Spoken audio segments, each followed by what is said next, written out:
Buenas noches. Busy, busy, busy. No 2-pointer, no sir. Definitely not. Moon got nothing to do with the water on the planet.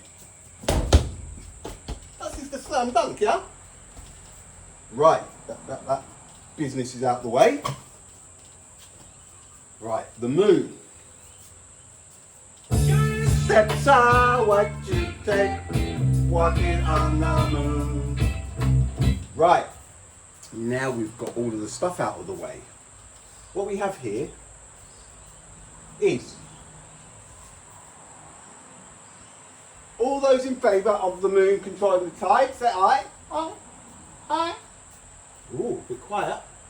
All those against the moon having something to do with the tides, say nay. Nay.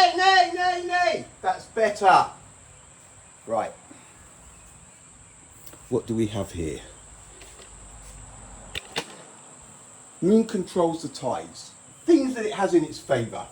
It is what is taught. Straight away, that should probably be over there, shouldn't it? The tide times are in sync with the moon, yet to be confirmed. People say, yeah, but the moon's up there when it's high tide. Listen, if you do a local search of all of your area in a 200 square kilometre friggin' diameter area, you'll see there are high, low, in between. They do not line up like you think they do. It is not, everything is not as it seems, okay? In favour, because Simon, Dan, Neil, and a couple of Brians say so.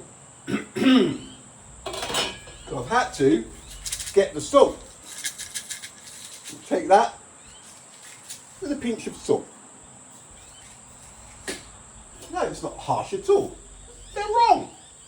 They are wrong. And we know how that goes, folks, don't we? Can't be wrong. It's what's been taught.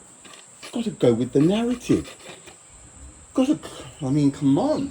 We'll have a look at the largest lakes after.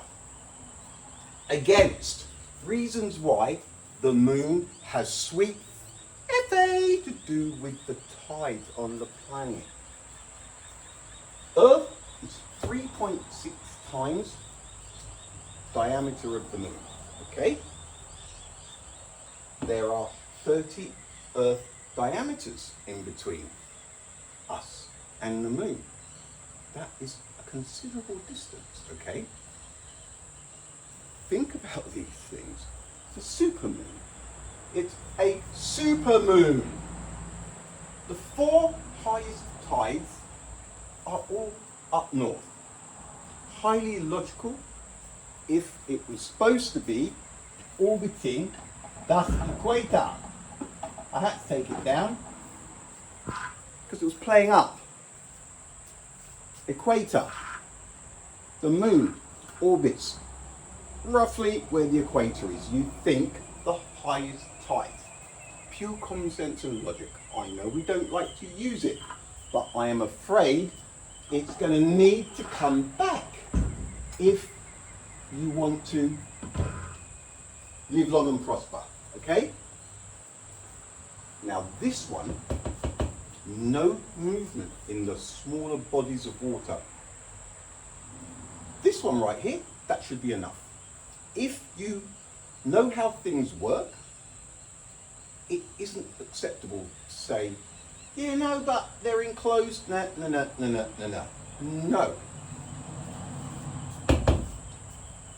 The largest lake in the world. I was going to do the top 3 or 4, but you know what? The Caspian Sea, okay? It's a lake. It's totally cut off from everywhere. There are no tides. The Caspian Sea, the length is 1,000 kilometers, 640 miles. The width is 435 kilometers, that's 270 miles. 211 meters. I said could be a K. I didn't. I'm sure there's some that are over a K deep. Now, tide-wise, in 1926, somebody reckons that they worked out that the tide moved by 7.7 centimeters. No, they didn't. They didn't.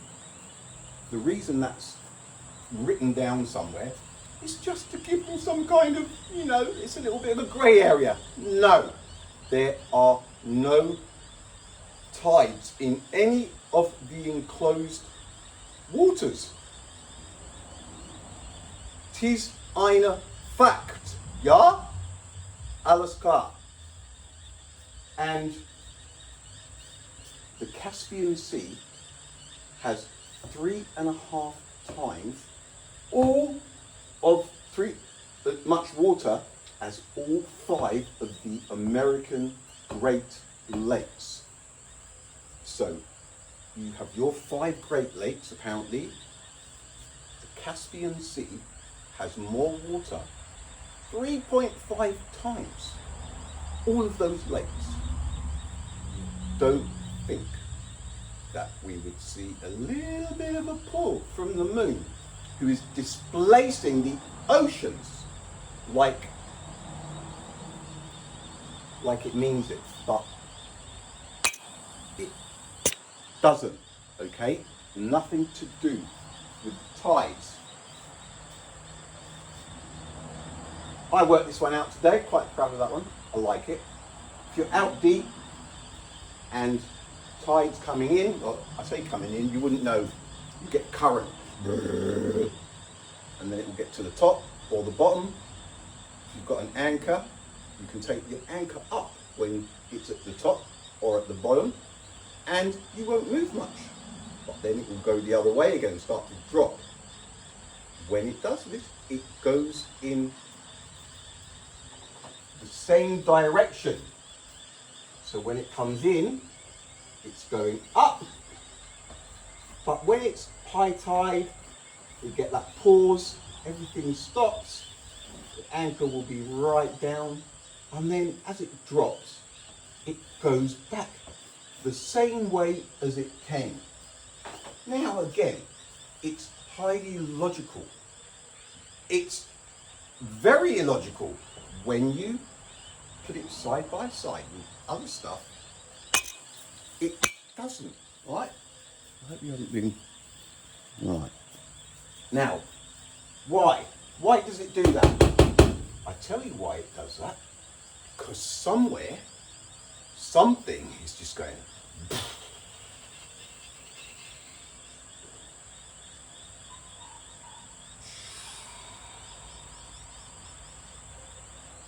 Something like that. The moon has nothing to do with the tides.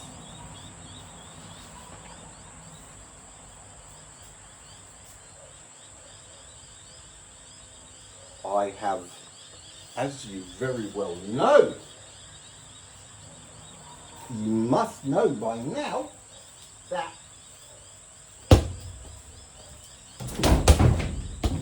they have been submerged. Slam dunk. Right, where are we? The strongest current on the planet is in Norway. It's called a maelstrom. Don't try and swim against it, folks. Now we have the 4 highest tides on this planet are all up north. The Bay of Fundy, Nova Scotia, that can be changed to 50 feet. Look, when I saw these, right, it's 2 search engines. I'm going to have to double check. I saw it today twice, 50 feet. Probably changing it because I'm on the game. 50 feet, what's that going to be? 15, 17 maybe? Look at that. Now, there's a considerable distance. I wonder how much Ungava Bay is. Look, latest figure, okay, according to one of the programs, and it seemed fairly clued up. You can see I've been watching tides all day long. The moon, nada. Que no, nada. The craziest tides should be equatorial. Of course they should. If you don't think they should, then you shouldn't be a pilot and stuff. You shouldn't be in charge of large stuff that people's lives can rely on. And rogue waves, there is no explanation for rogue waves. Google, they reckon they've got satellites between every wave, apparently now, shooting about all over the spot, watching all the oceans. And there's some kind of rogue wave dispatcher, and they work it out and tell the cruise ships, go left, that's it. They are claiming knowledge that cannot be known. Always, that's what they always do. They claim knowledge that cannot be known.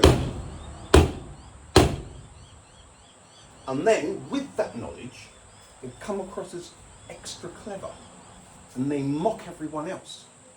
Well, I'm calling it out. They are constantly claiming knowledge that cannot be known. It's been going on for too long, and it's piggybacked them all the way to here. You need to go all the way back. I can take you there, get a picnic and stuff, and make a day of it. And we'll start near the beginning. I would like to start with Apollo 10 pictures, okay? I don't want to go too far back, or we'll never get out of it. And we'll work our way up. When you understand that Apollo 10 couldn't have done what it said because of thrust in a vacuum. Very clever, slowing down from 6,000 kilometers per hour at an altitude of, what was it, 90 kilometers, was it 60 miles, something like that? Slowing down 7 k's from the moon, taking some happy snaps and getting back in time for the late show on planet Earth. And then here, Neil, Michael, and Buzz, here's your photographs. Now you can land. Oh, cheers, Apollo 10. Count to 10. How's Artemis going anyway?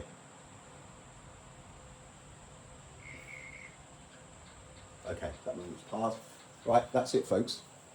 I just wanted to give you the definitive list.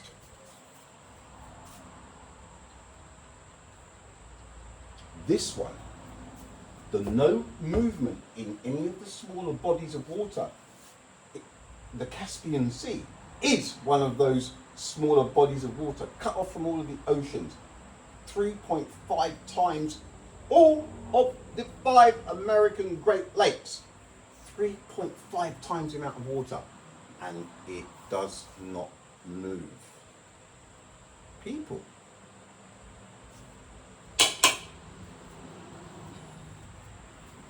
It's not the moon.